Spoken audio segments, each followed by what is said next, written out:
Hey YouTube, this is John from Snap-on John 100, and this is the beginning part of a video I'm doing on how to change your timing belt on your car engine.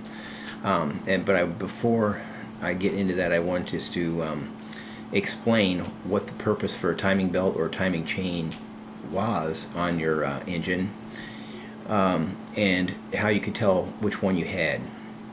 First of all, you've got, with the way an engine works, is you've got a 4-cycle system where the pistons are going up and down 4 times for every cycle. The first one is the intake stroke, where fuel and air mixture is sucked into the cylinder. Then the next one is a compression stroke, where the cylinder comes back up and compresses that. And then the power stroke is the spark plug igniting the air fuel mixture that's compressed, and it has to be compressed or it won't ignite. And then the power stroke is that when that happens, then it comes back down. And then the exhaust stroke is it comes back up and pushes all of the exhaust gases out of the cylinder. And so how that works is you've got a crankshaft, which is in the bottom of the engine, that all the pistons are attached to. So as the crankshaft spins around, the pistons are what's causing the crankshaft to spin around. That's what drives your car. Okay, and so above that, in the top of the engine, where all the valves are, those are valves that have to open and close. And so on the intake stroke, when the piston is coming down, a valve has to open, an intake valve has to be opened, and the exhaust valve has to be closed in order for air fuel to be sucked in. And then on the power stroke, both valves have to be tightly closed so that when the piston comes up, it's compressing that mixture. And then on the power cycle, it comes back down. Both of those valves still have to be tightly closed so nothing gets out, forces the piston down, and that in turn turns the crankshaft. And then the exhaust valve opens, it comes back up and pushes all the exhaust out. So it's very critical that the opening and closing of the valves have to be tied closely and perfectly, and basically locked to what's going on with the pistons. And up in the head, you've got camshafts that are spinning around that are opening and closing the valves, and down below you got the crankshaft that the pistons are attached to, so it's spinning. So in order for that to all work out, the crankshaft and all the camshafts have to be locked together. That's the purpose of the timing belt or timing chain. They spin, they're a toothed, either a chain or a toothed belt is attached to those the ends of those spinning shafts, and that keeps them in time or in sync. So that's the purpose of having. That's why it's so important that you have your timing belt changed regularly. And if it does ever break, you more than likely will destroy your engine, because the pistons will stop, or the valves will stop moving, but the pistons will still keep coming up and smash into all the valves that are open. So the way you can tell the difference, if you have a timing chain, you don't ever have to change that unless it's worn out or something. But that's typically, it's supposed to last the life of the engine. A timing belt, you're supposed to change at about 60,000 miles. You can tell if you have a timing belt because on the end of the engine, and by the end I mean the end where the all the drive belts are for all the accessories. When you look at your engine, you'll see a bunch of belts and pulleys at one side. That's the end I'm talking about. At the very top of that part, there'll be a plastic cover. And if you got a plastic cover, that shows that you've got a timing belt, because that's got to be dry in there.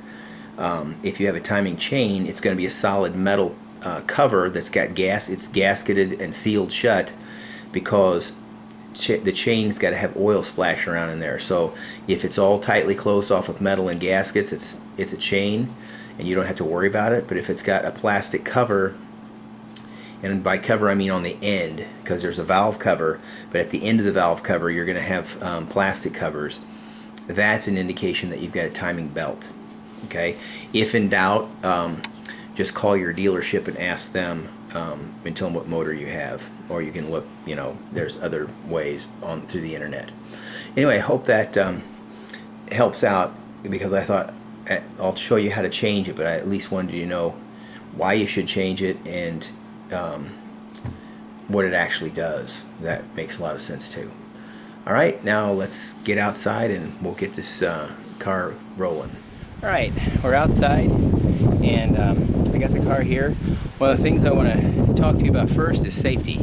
Safety is number one. So you're going to be jacking up a car, so you want to have good quality jack stands, and I mean good quality welded ones, not the stamped out type, but the welded ones.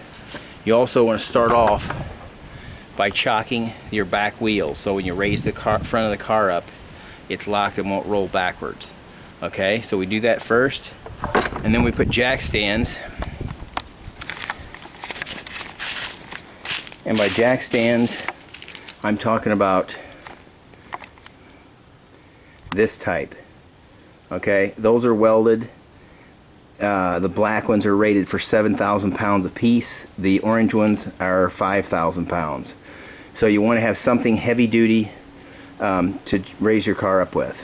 Okay, so what we're going to do is we're going to roll the floor jack up underneath, and we're going to catch it on the front edge of the subframe, and that's where it's solid. Okay, then we're going to raise it up, and then we're going to put jack stands under it, and we're going to have jack stands under it for the rest of the remainder of the time. I also have to take off, I'm going to just mention all this stuff because I'm trying to film this all at once. I'm taking this wheel off because this is the part I was talking about. And I said that most engines are nowadays for front wheel drive are transversely mounted, which means they're sideways. This is the front end of the engine, and if you look down in here, here's where all the drive pulleys are, all the belts that run the accessories. That's the end that we're dealing with. So you take that wheel off, and this right here is the plastic cover. This is the valve cover, but this right here at the end of the engine is a plastic cover. If it's plastic, that means it's going to be dry in there, and it doesn't have to be sealed up.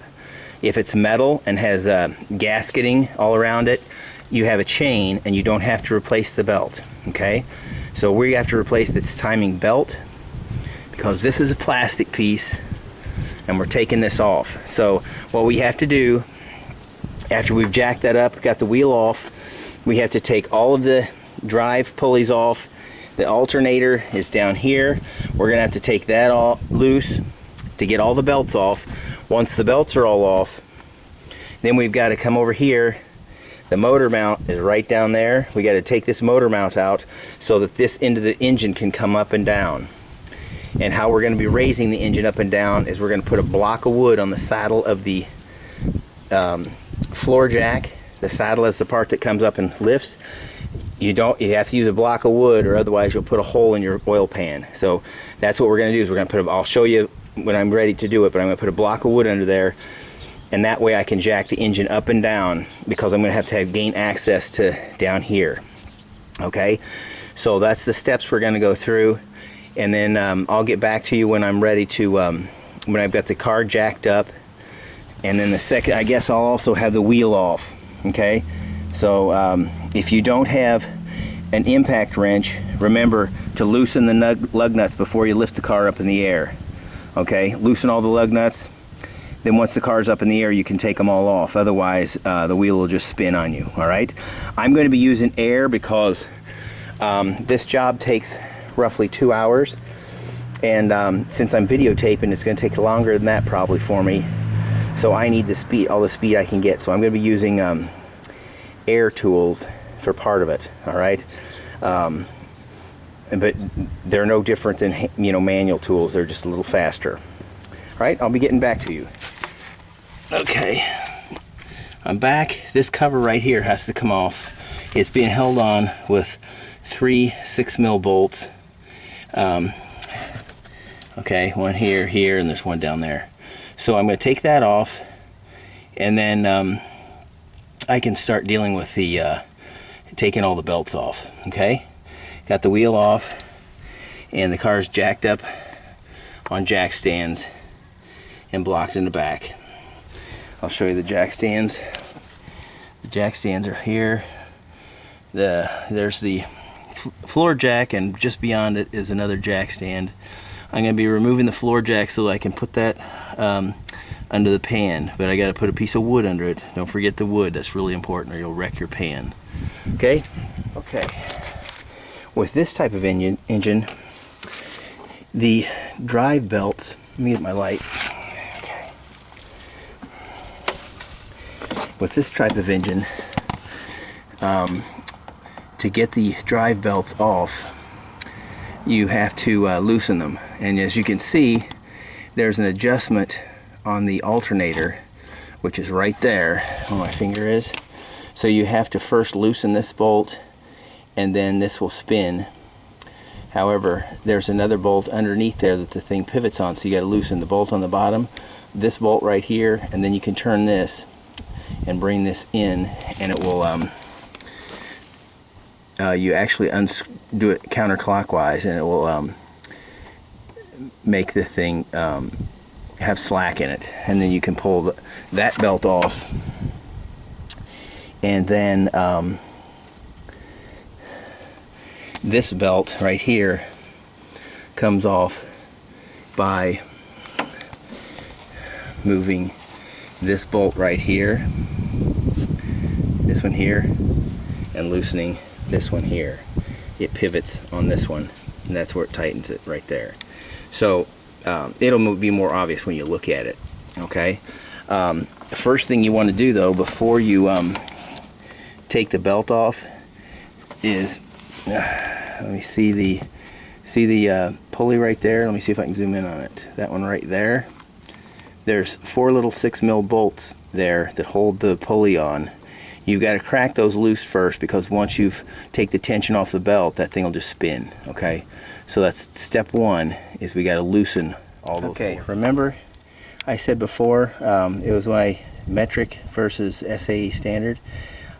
This is a Oriental car, so all of the fastener hex heads will be either 10, 12, 14, 17, 19, or 21 or 22. So the bolt down there is a 12, so you got to get a 12 socket to loosen that. Okay. Okay, as you can see, this bolt right here now is back away, and I move the alternator, pivot it forward. Okay, and the belt has now been removed. You can see that right there. This drive pulley right there doesn't have the belt on it. That one right there, no belt. And so what you do when you take the belt off is you flex it, and you try to look and see if it's got cracks and stuff in it. This one looks mint, because I replaced it not that long ago probably. Now I have to take this one off, which is involving this nut here and this nut there. Okay, so let me see if I can do some of this on camera. I know it's more exciting if you can see some stuff on camera, but I'm by myself, so it's kind of hard for me to do anything.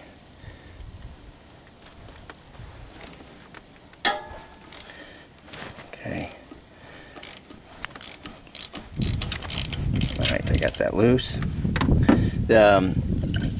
I don't really care for PB Blaster, but that's all I have. So what you want to do a lot of times is hit some of these nuts that are bolts that you got to take off with a rust buster type stuff, and that will help get things loose. Okay, so now my next thing is I got to run through here. I'm gonna put my gloves back on. You'll see right here there's a hole in this pulley. It's got to be lined up with this bolt. So I've got to move. I got to grab a hold of the nut here on the end of this pulley. Where's my finger? Right there. And just physically turn that pulley until the hole lines up right there, so I can stick a socket in there. Okay, so I'm going to do all that, and then I'll take the belt off. There's what I meant by a piece of wood. You have to put a piece of wood on the saddle. That way the forces are dispersed, so you won't poke a hole in your oil pan. okay? Because some people's oil pans are very rusty and so they might be thin. All right, you just have to also look at the condition. If your oil pan looks like it's about ready to rust through and it's actually weeping, you're gonna have to get a new oil pan before you proceed, okay? Next step is to get the power steering, and it's just held on like that. It's just stuck in a thing. So what we're going to do is just push it out of the way, because we got to take this off. This is the motor mount, so we got to take that out. And there's, let's see, looks like 2 nuts and 1 bolt right there. There's 3 things. It's hard to see right there. 2 nuts and a bolt, and then there's 1 across here. All right, so that one is here, and that looks like about a 19. All right, and those look like 14s. So I'm going to take the motor mount off, and then that way I can move the engine up and down. All right. Okay. I do like an action shot. So we're using a air ratchet, and we're gonna spin that bolt out.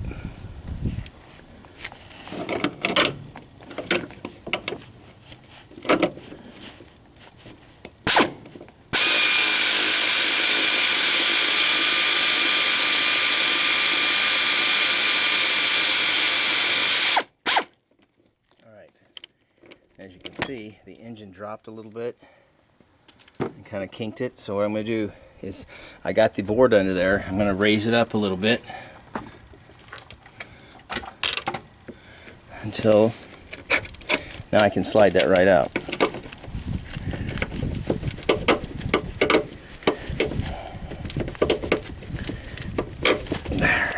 There. Okay. Important to have a place to put all your bolts too. So next thing we're going to do is we're going to take these out, and we're going to use my impact.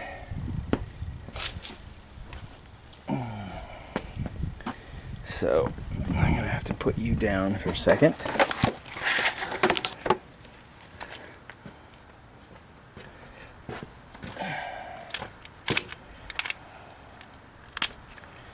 Okay. Air ratchet's over there. Impact is here. All right.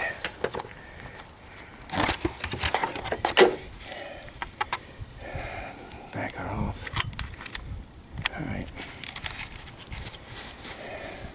Here we go with an impact. We're getting these 3 out.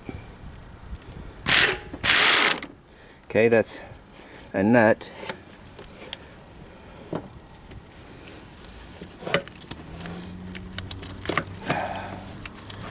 That out of there without dropping it.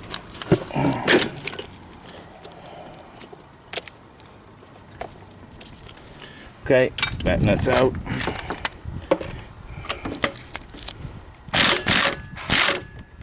Yep. It's also a nut.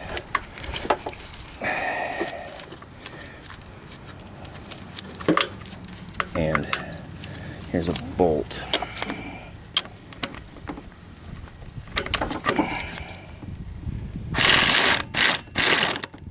Okay. Bolt out. Get that nut off. I'm really sorry that the quality of this is going to be kind of bad, because I'm trying to tell you every step, because I can't really film it and do it at the same time. I'd be here days. But anyway, I'm taking the motor mount off. So now the engine's free to go up and down on this axis, because it's being held on. There's a motor mount over there on that side. There's one in the back and one in the front. And so now I can pivot this end up and down. Okay? That way I can get to things. Now as you'll watch, as I jack up the oil pan, let's make sure it's okay. And I'll show you what we're looking at here. There it is. There's a piece of wood. And as we jack this up, See how the engine's coming up? Okay. You don't want to raise it up too far.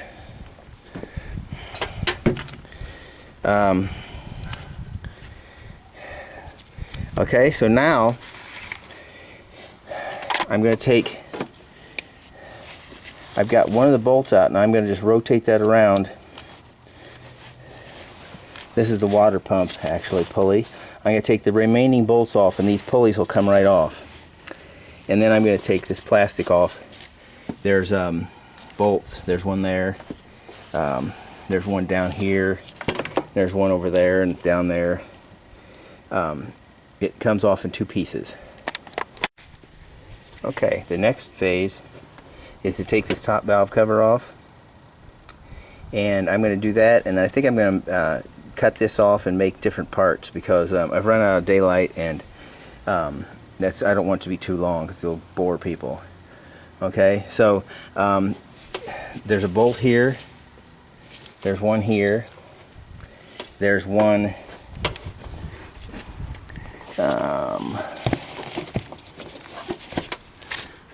right, let's see if I can zoom in on it, right there's one, and there's one right there. The one on the left is one, and that'll take the top off. Then there's the same, you got to do the same thing for down below.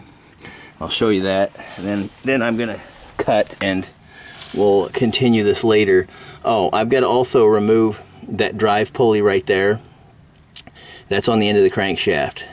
So I think that's about a 19 or maybe a 17.